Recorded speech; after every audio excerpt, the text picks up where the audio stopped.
I never told my boyfriend that I had $5 billion in shares of his father's company. He thought I was poor. One night, he took me to dinner with his parents. I wanted to see how they would treat a poor woman. Then they slid an envelope across the table. My grandfather Augusto never talked about money the way rich people do in movies. He didn't have a yacht. He didn't wear a watch that cost more than a car. He wore the same brown leather belt for 11 years, drove a pickup truck with a cracked dashboard, and kept his most important documents in a fireproof box under the bed in his spare room.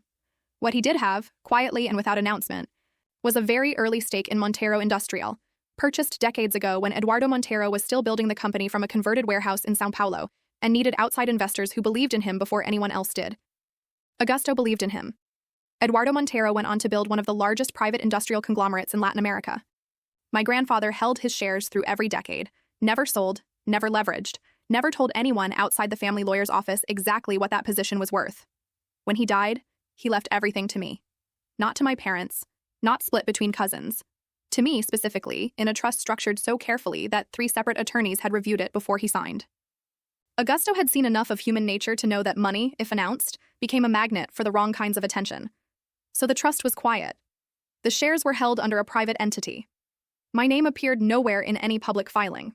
I was 26 when the inheritance settled. I kept my apartment. I kept my job as a mid-level analyst at an urban planning firm. I kept my grocery habits, my secondhand bookshelf, my 4-year-old car with the slow passenger window. My best friend Isabella Farrow, who had helped me understand the legal structure of the trust because she was a corporate attorney and one of 3 people alive who knew the full picture, once asked me why I didn't at least upgrade the car. I told her I wasn't ready to stop learning what the world looked like from where I was standing. She said that was either very wise or very strange. Probably both.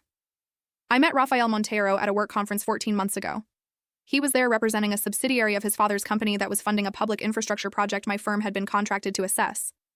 He introduced himself as Rafael, gave me his card, and did not mention the Montero name in any significant way, which I found interesting because men who carry famous last names usually find a way to use them within the first 10 minutes. He was thoughtful, curious. He asked questions that suggested he actually listened to the answers. We had coffee after the panel session, then dinner, then 3 more dinners across the following 2 weeks, and somewhere in that stretch of ordinary time, the thing became real. I didn't tell him about the inheritance.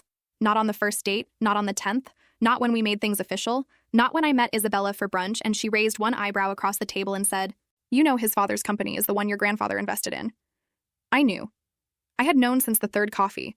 I want to be clear about my reasons because they matter. I wasn't running a test to be cruel. I wasn't setting a trap because I enjoyed watching people fail. What I was doing was something my grandfather had taught me without ever framing it as a lesson. Observe first. Let people show you who they are before you change the conditions of the room. Augusto had bought his stake in Montero Industrial because he watched Eduardo work for 2 years before writing a single check. He didn't invest in the pitch. He invested in the pattern. I wanted to see the pattern. Rafael had never given me a reason to doubt him.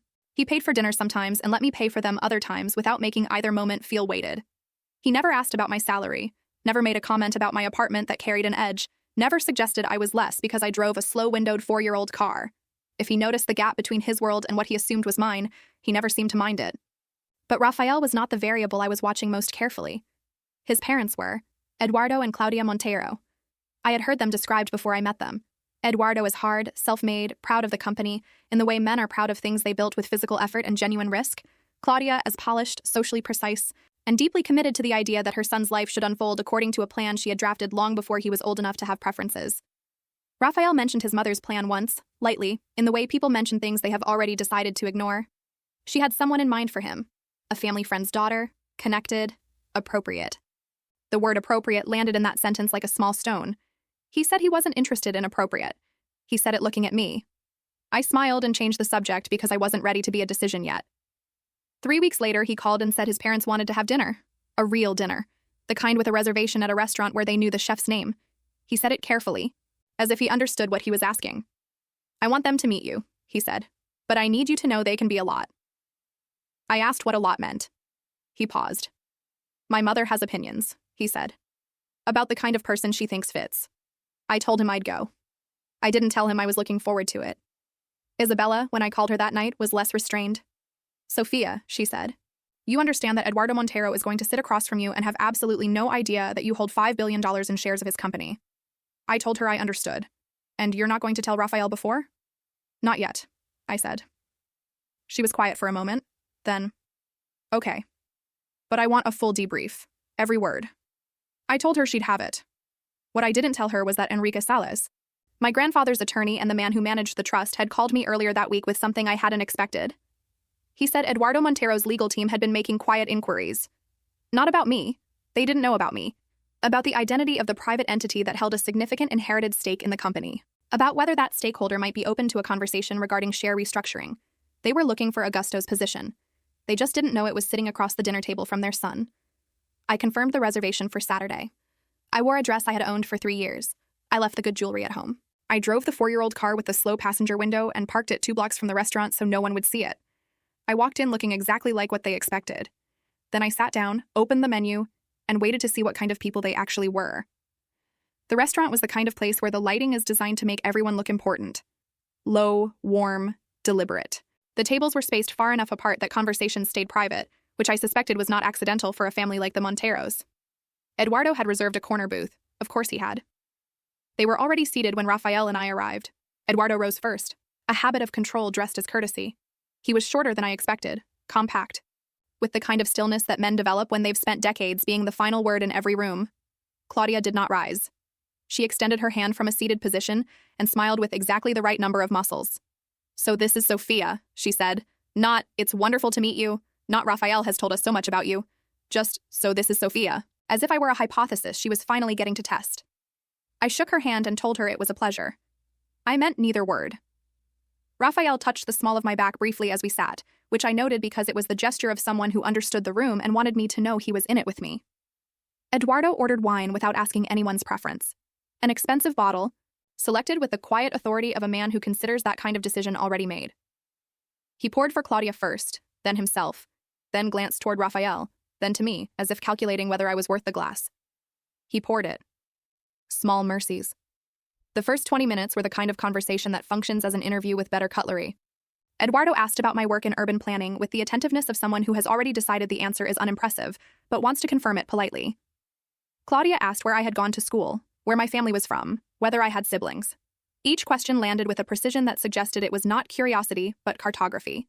She was mapping me, measuring distance. I answered everything honestly. State University.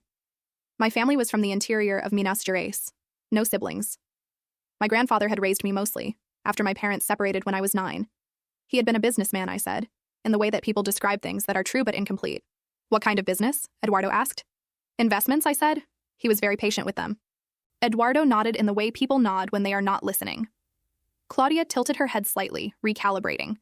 Then the entrees arrived and the conversation shifted in the way conversations do when people decide the pleasantries have lasted long enough. Claudia set her fork down first. That was the tell. People who are about to say something they have rehearsed always find a reason to put down whatever is in their hands. "Rafael tells us you two have been seeing each other for over a year," she said. "A little over," I confirmed. "That's a significant amount of time." She said it warmly, which was the most dangerous way to say it. Naturally, we want to make sure everyone is moving in a good direction. Rafael started to speak.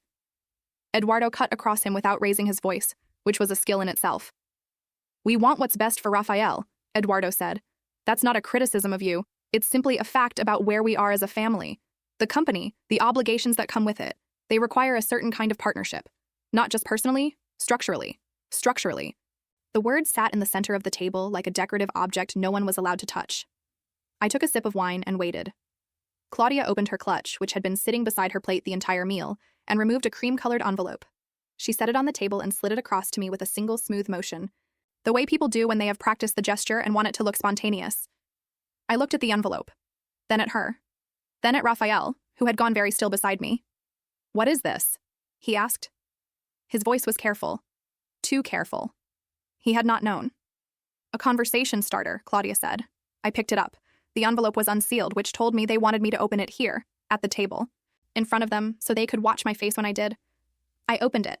Inside was a single folded document. Formal letterhead. 2 pages. I read the first paragraph before I let my expression do anything. It was a settlement offer. That was the only honest word for it, though the document used phrases like family harmony agreement and transitional consideration and goodwill gesture in recognition of the relationship to date. What it proposed, in the language underneath all those careful phrases, was simple. I would agree to step back from my relationship with Rafael in an organized and mutually respectful way. In exchange, I would receive a one-time payment. The number was written clearly on the second page, $200,000, They were buying me out of their son's life for $200,000. I refolded the document and set it back on the table. Across from me, Eduardo watched with his hands flat beside his plate, the posture of a man who expects negotiation. Claudia's expression had not changed.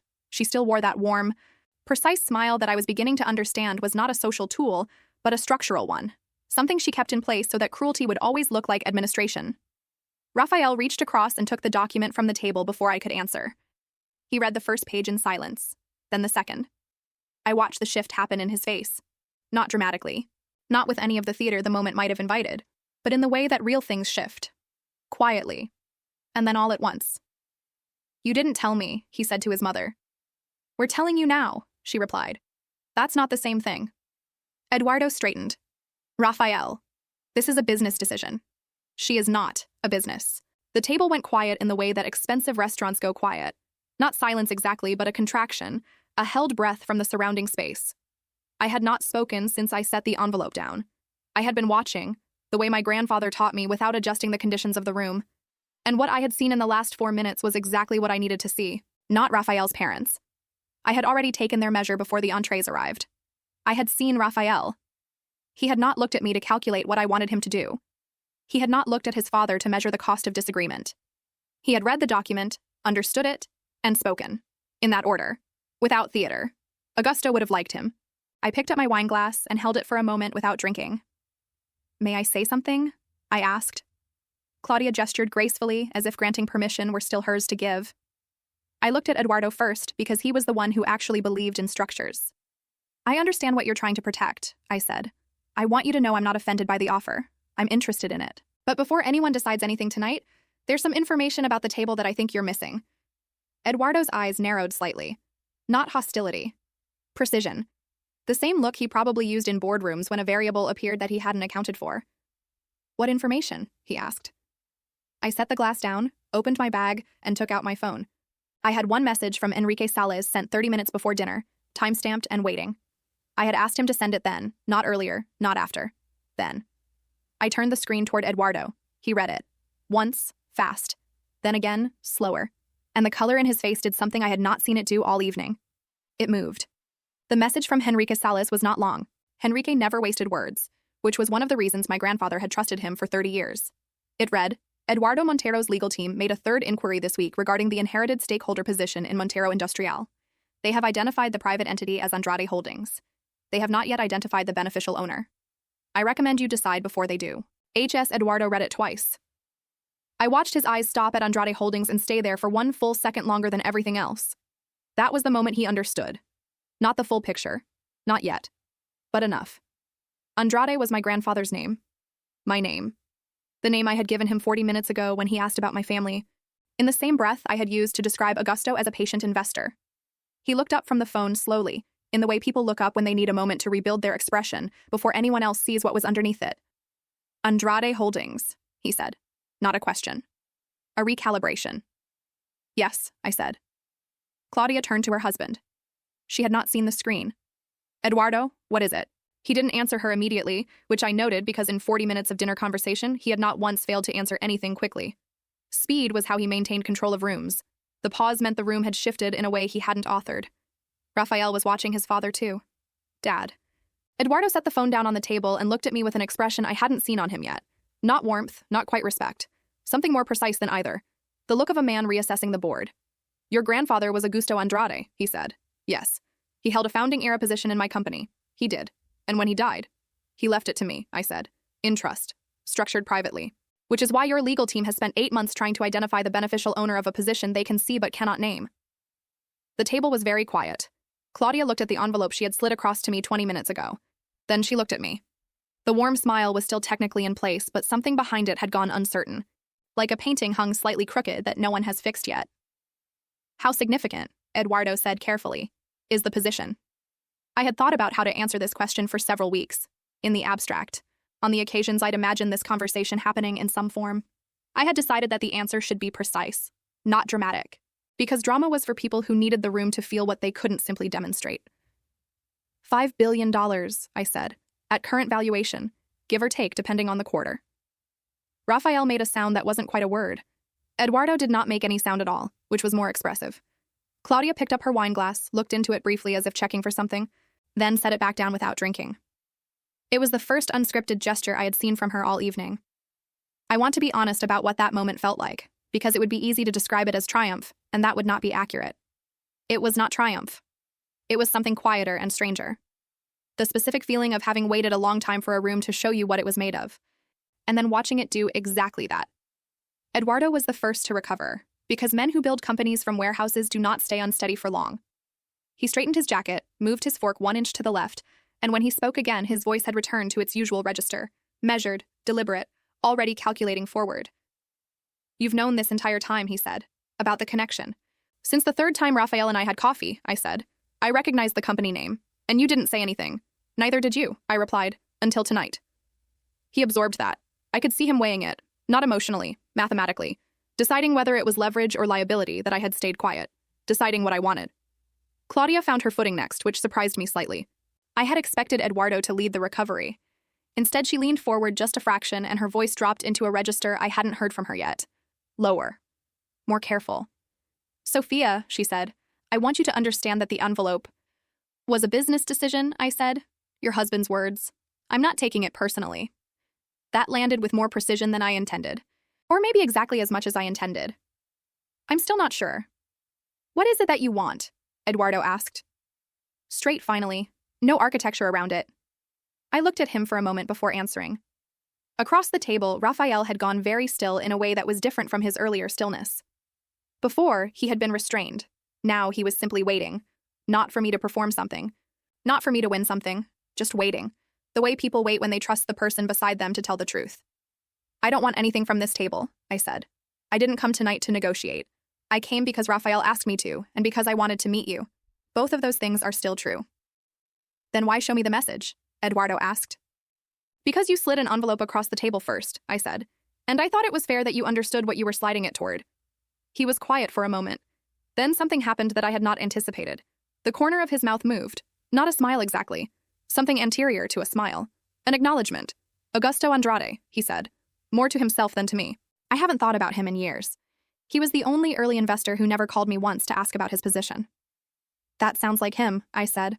"I always assumed he'd sold." "He never sold a single share," I said. "He said you knew what you were doing before anyone else did, and that was enough." Eduardo looked at his plate, then at me. And for the first time all evening, he did not look like a man running calculations. He looked like a man remembering something. Claudia reached across the table slowly and took back the envelope. She did not make a speech about it. She simply placed it in her clutch and closed the clasp, and that was the most graceful thing I had seen her do all night. Raphael exhaled beside me, quietly, almost inaudibly. I felt it more than heard it. Then Eduardo refilled my wine glass without asking, which was the first thing he had done all night without treating it as a declaration. We ordered dessert. The conversation that followed was different. Still careful, still in the early stages of people who have just seen each other clearly for the first time and are deciding what to do with that. But different. Eduardo asked me real questions about the trust structure. Claudia asked me about Augusto, genuinely this time, without the cartography underneath. Raphael said almost nothing, and kept his hand near mine on the table in that easy, unannounced way that meant more than most declarations. I thought, walking to the car afterward, that my grandfather would have found the whole evening very legible. He had always said that the truest version of a person appeared not when things went well, but when something shifted without warning, and they had to decide in real time who they were going to be. Eduardo had adjusted. Claudia had retreated with more grace than I expected. Raphael had not moved at all, not toward his parents, not toward calculation, not toward the version of the night that would have been easier for him. He had just stayed. I had parked 2 blocks away, as planned. Raphael walked with me without asking where the car was. When we got there, he looked at it for a moment, the slow passenger window, the 4-year-old paint. And then he looked at me. "You parked 2 blocks away on purpose," he said. "I did. To see how they'd treat someone who didn't have..." He stopped. "All of it. Yes." He was quiet for a beat. "And? Your parents showed me exactly who they are," I said. "So did you." He didn't ask which version was better. He already knew the answer wasn't about better. It was about true. We drove back with the windows down, the slow one included. And I didn't explain anything else that night because some things land better when they're allowed to settle before they're spoken. But something was still moving underneath the surface of the evening. Something I hadn't told him yet. Something Henrique had included in a second message that arrived while we were ordering dessert, which I had read under the table and not mentioned. Eduardo's legal team had not stopped at identifying the entity. They had filed a motion. Enrique's second message was 11 words. They filed a motion to compel disclosure of the beneficial owner. Call me. I had read it under the table between the creme brulee and the moment Eduardo refilled my wine, and I had made the decision then and there to say nothing. Not because I wanted to hide it, because I had learned from a man who bought shares in a warehouse company and waited 30 years to be proven right that the difference between a reaction and a response was almost always time. I called Enrique the next morning. He picked up on the second ring, which he only did when something was already in motion. The motion was filed 4 days ago, he said, before the dinner. Before their third inquiry. Eduardo's legal team petitioned the commercial registry to compel Andrade Holdings to disclose its beneficial ownership on the basis that an unidentified stakeholder of that size represents a governance risk to the company. I sat at my kitchen table with coffee I hadn't touched yet. Can they do that? They're trying to, Enrique said. The motion has some technical basis. A position of that magnitude in a private industrial group does create disclosure questions under certain interpretations of corporate governance law. But it's thin. It's the kind of argument that works if no one pushes back and falls apart the moment someone does. And if we push back, then we disclose on our terms, not theirs. We respond to the motion with a full identification filing, your name, the trust structure, the chain of inheritance, and we do it before any court orders us to. That converts their pressure move into our introduction. He paused. It also means your name becomes part of the company's official stakeholder record. Public, permanent. I looked at the window. Outside, the street was doing its ordinary morning things. A woman walking a dog, a delivery truck, 2 pigeons arguing over something on the pavement. Nothing that knew or cared about governance motions or $5 billion in inherited shares. How long do we have? I asked. The court has 30 days to schedule a hearing. We have 22 days before that window closes to file a voluntary response and make it moot. 22 days. I thanked him and told him I'd call back by end of week. Then I sat with the coffee until it was cold. I told Rafael that afternoon. Not the motion specifically, not yet, but the part I should have told him weeks ago and had been constructing careful reasons to delay. I asked him to come over. He arrived with takeout he hadn't asked if I wanted, which was one of his habits I had quietly catalogued as evidence of good character. We sat on the floor of my living room because my couch was occupied by a reading project I hadn't finished, and I told him about the trust. Not the dinner version, compressed and strategic. The real version. Augusto buying the shares before Rafael's father was famous. Augusto holding them through every decade without a single call to check. Augusto dying and leaving me not just an asset but a structure. A trust designed so carefully that my name never appeared in anything public, because he had understood, better than I had at 26. That money announced was money that changed every room it entered. I told him I had known since the third coffee who his father was. I told him I had waited not to deceive him, but to see what the relationship was made of before I introduced a variable that would make it impossible to know. Rafael listened the way he always listened, without interrupting, without the visible calculation that most people can't suppress when numbers that size enter a conversation. When I finished, he was quiet for a moment. The envelope, he said finally. Last night. They had no idea. No. And the motion? The one your lawyer mentioned? I hadn't told him about the second message. He had seen my face under the table. Of course he had. I told him about the motion then. All of it. The timeline, the filing, Enrique's advice, the 22 days. He was quiet again. Longer this time. My father's legal team filed a motion to force your grandfather's estate to identify itself, he said slowly. 4 days before he sat down to dinner with you and tried to pay you to leave. Yes, he didn't know those were the same situation. No. Rafael set down the takeout container he'd been holding and looked at the middle distance for a moment in the way people do when they are not lost but locating themselves. What do you want to do? He asked. Not what are you going to do? Not what should we do? What do you want to do? The distinction mattered enough that I noted it before answering. I want to respond to the motion on our terms, I said. File voluntarily. Put my name in the record before any court orders it. But I wanted to tell you first because once I do, it becomes part of your father's company. It becomes something your family knows officially. And I didn't think that should happen without you knowing the full shape of it. He nodded slowly. When do you have to decide? End of week. Okay. He picked the container back up. Then we have until end of week. I called Isabella that night. She'd been waiting. I could hear it in the way she answered. That particular quality of restrained patience that very good lawyers develop and very good friends borrow. I told her everything. The dinner, the envelope, Eduardo's face when he read the message, Claudia retrieving the envelope with more grace than expected, Rafael on the walk to the car, the cold coffee, the floor conversation, the motion. She listened without interrupting, which cost her something because Isabella had opinions the way some buildings have load-bearing walls.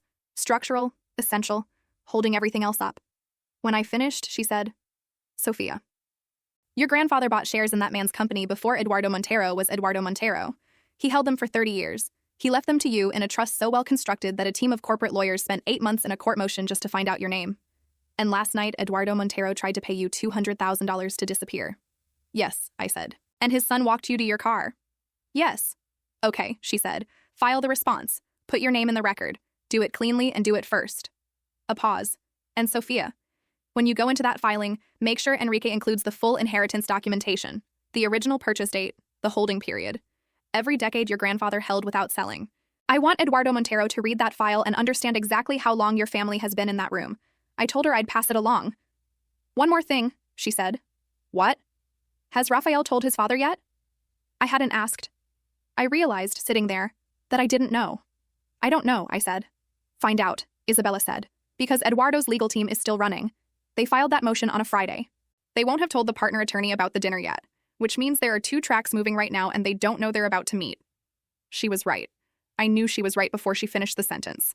I texted Rafael after we hung up. Simple. Have you spoken to your father today? 3 minutes passed. Then, no. I was going to tomorrow. Should I wait? I thought about Henrique's advice. Our terms, not theirs. First. Wait, I wrote back. I'll explain tomorrow. Trust me for 2 more days. His response came in under a minute. I already do. What I didn't know then, and wouldn't know until Henrique called me at 7 the next morning with the particular tone he reserved for information that changed the shape of things, was that Eduardo's legal team had already found the answer they were looking for. Not through the court motion. Through someone who knew my grandfather. A family connection. Quiet and old. The kind that surfaces when lawyers make enough calls to enough people. Someone who had been at Augusto's funeral and remembered seeing a young woman in the front row and knew the lawyer who handled the estate. Eduardo Montero had learned my name the night before the dinner. He had known who I was before the reservation was made, before the wine was ordered, before the envelope was placed beside Claudia's clutch. He had sat across from me for 2 hours knowing exactly who I was, and he had slid the envelope across the table anyway. Henrique's voice on the phone at 7 in the morning had a particular quality I had only heard from him twice before. Once when the trust settled and he explained what I had inherited. Once when a distant cousin made a quiet inquiry about contesting the will and Henrique had called to tell me it was already over before I knew it had started. It was not alarm. Henrique did not alarm. It was the voice of a man who had spent 40 years handling information carefully and was now handling something that required more care than usual. I need you to listen before you react, he said. I was still in bed. I sat up. Eduardo Montero's team identified you 10 days ago, he said. Not through the motion, through a private inquiry. A former colleague of your grandfather's, a man named Geraldo Passos who attended the funeral and knew the estate attorney socially. They reached him through 3 intermediaries. He confirmed your name, your relationship to Augusto, and the approximate scale of the inheritance. I was quiet. Eduardo has known since before the dinner, Henrique continued, before the reservation, before the envelope was prepared. He sat across from you last night in full knowledge of who you were and what you hold. I set the phone against my shoulder for a moment and looked at the ceiling. The ordinary ceiling of my ordinary apartment where I had lived for 4 years without upgrading anything, watching the world from where I was standing. Why? I said finally. Would he slide that envelope across the table if he already knew? Henrique paused in the way he paused when the answer was uncomfortable but necessary. My read, he said, is that he wanted to see what you would do with it. Whether you would take the money quietly. Whether you would use the shares as leverage immediately. Whether you would tell Rafael before or after. He was running his own observation.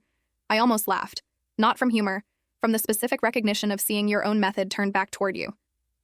My grandfather had taught me to observe before changing the conditions of the room.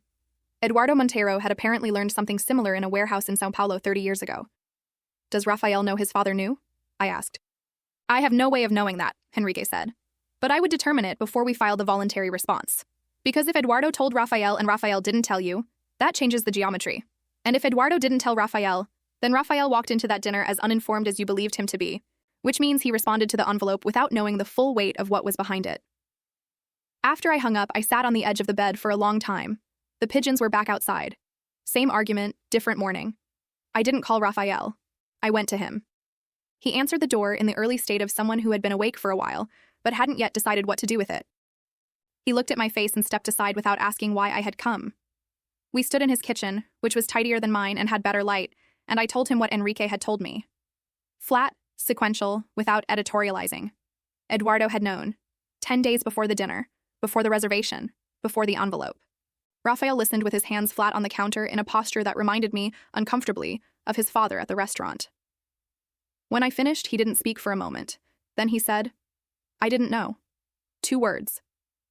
But the way he said them, not defensive, not rushing to add texture or explanation, just direct and still, landed as more convincing than any longer answer would have. "I believe you," I said.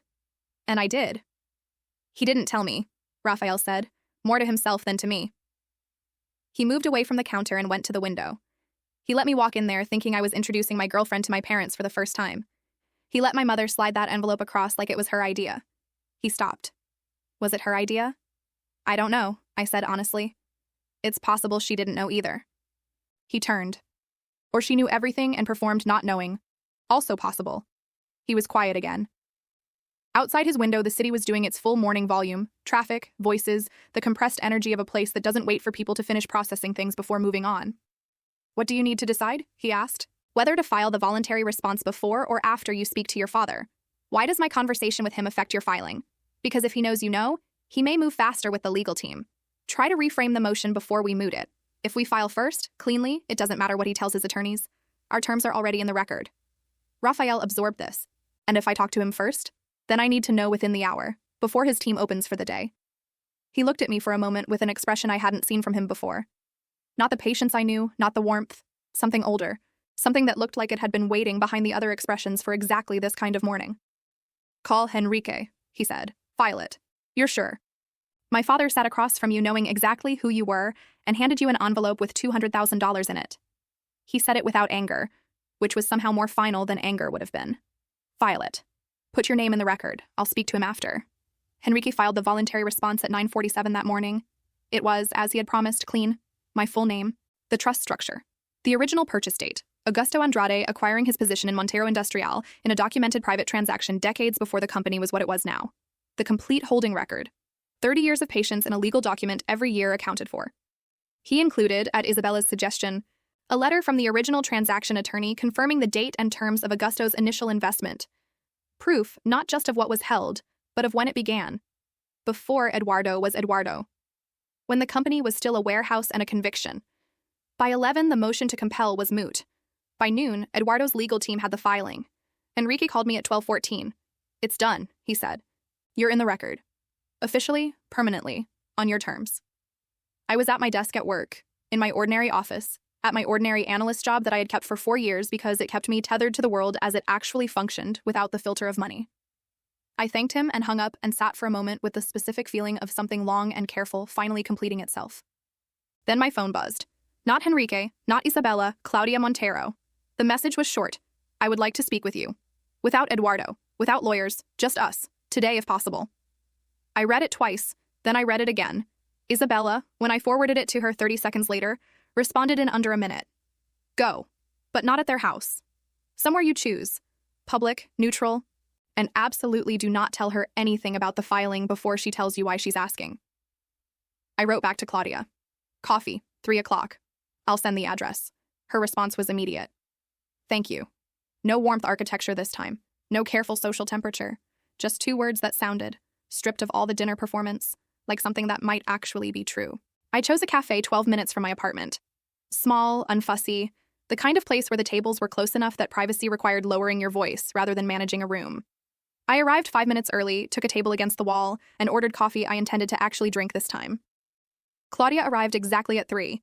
She had dressed down slightly, relative to the restaurant. Still put together, still precise, but without the full architecture of the previous evening. She sat across from me, placed her bag in her lap rather than on the table, and looked at me with an expression I hadn't seen from her yet. Not warm, not calculating, something that looked, around the edges, like tired.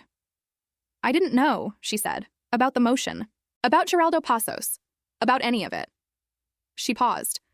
"I didn't know Eduardo knew who you were before the dinner." I held my coffee and waited. "The envelope was my idea," she said. "That part was mine. I want to be honest with you about that." Another pause.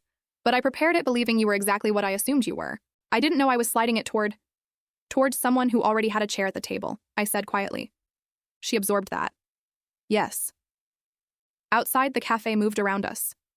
Ordinary afternoon sounds. Someone ordering. A chair scraping. The city not waiting. "Why are you telling me this?" I asked. Claudia looked at her hands for a moment, then at me. Because my son hasn't spoken to his father since this morning, she said. And I have been married to Eduardo for 31 years, and I know what it looks like when he has miscalculated something badly. And I wanted to speak to you before whatever happens next because I think— She stopped, started again. I think I owe you that. I looked at the woman across from me. Not the dinner version. This one. And I thought about what my grandfather used to say about the difference between people who couldn't be trusted and people who hadn't yet been put in a position that required it. Tell me, I said, what you actually think happened. And she did. Claudia talked for 20 minutes without stopping, which I suspected was not something she did often. The version she gave me was not a confession designed to win sympathy. It was the account of a woman who had spent 31 years managing the social architecture of a family built on Eduardo's ambitions, and who had finally arrived at a moment where the architecture had collapsed in a direction she hadn't engineered. Eduardo had found out about me through Geraldo Pasos 10 days before the dinner.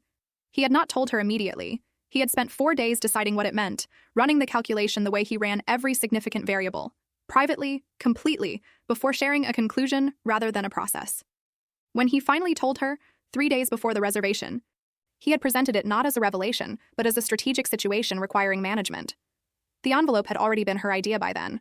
She had prepared it before Eduardo knew anything, operating on her original assumption that I was a pleasant but structurally unsuitable woman her son had become attached to. When Eduardo told her who I actually was, she had expected him to cancel the dinner, to recalibrate. Instead, he had said, "Keep the envelope. I want to see what she does with it." Claudia had disagreed. She told me this plainly. She had told Eduardo it was a mistake, that using the envelope as a test once he knew the truth was a different thing entirely from what she had originally intended. He had overruled her in the quiet, final way he overruled things when he had already decided. "So I sat there," she said, "and slid it across, and watched your face, and tried to read whether you already knew that he knew." She paused. "I couldn't tell. You were very composed." "I learned that from my grandfather," I said. Something moved across her face. Eduardo said Augusto Andrade never called him once in 30 years to ask about the position. Not once. He thought calling would imply he doubted the investment, I said. He didn't. She was quiet for a moment. "Rafael is like that," she said.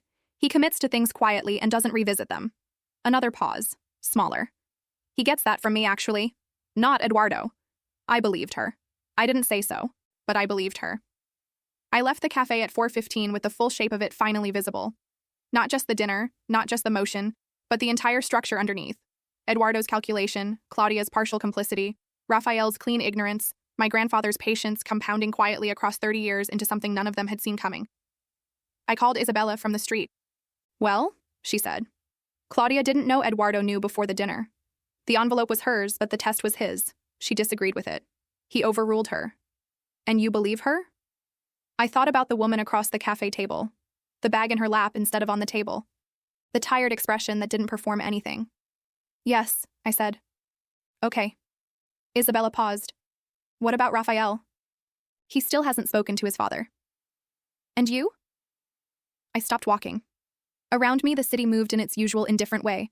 People going somewhere, not waiting. "I'm going to him now." "Sophia." Her voice changed slightly, into the register she used when she was about to say something she meant completely. "You observed, you waited. You let them show you who they were without changing the conditions of the room.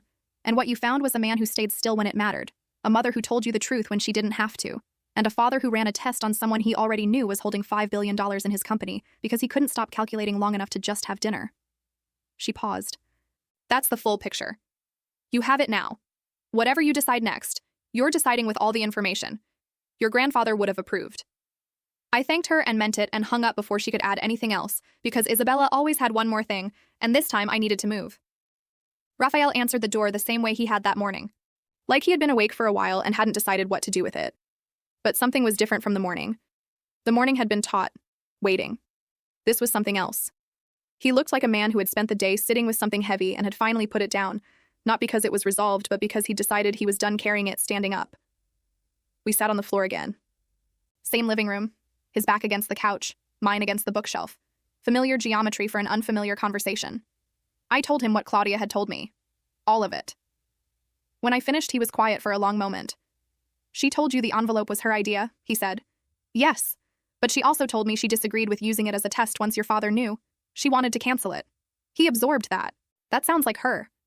She designs things and then loses the stomach for them when the reality arrives. Not cruel. Just true. And my father. He's a man who needed to know what you'd do with information before he gave it to you, I said. You are not that man. Raphael looked at me. No, I know. I paused. I've known for a while. He was quiet again. Then, what happens now? With the shares? With the company. Nothing dramatic, I said. Henrique filed the voluntary response this morning. My name is in the record. The motion is moot. Andrade Holdings remains what it has always been, a long-term passive position. I'm not a seat on the board. I'm not a governance challenge. I'm a stakeholder who has been in the room since before the room was famous, exactly as my grandfather intended. And my father. We'll have to operate knowing who the stakeholder is, I said. Which is all the motion was ever going to accomplish anyway. We just did it first, and cleanly. He nodded slowly. He'll want a meeting. Henrique will handle the first one. And eventually I'll be in the same room as Eduardo Montero knowing everything, and he'll be in the same room as me knowing everything, and we'll see what that looks like, I said. It might look like business. It might look like something else. My grandfather sat across from him once and decided he was worth betting on. I'm willing to take a little time to form my own opinion.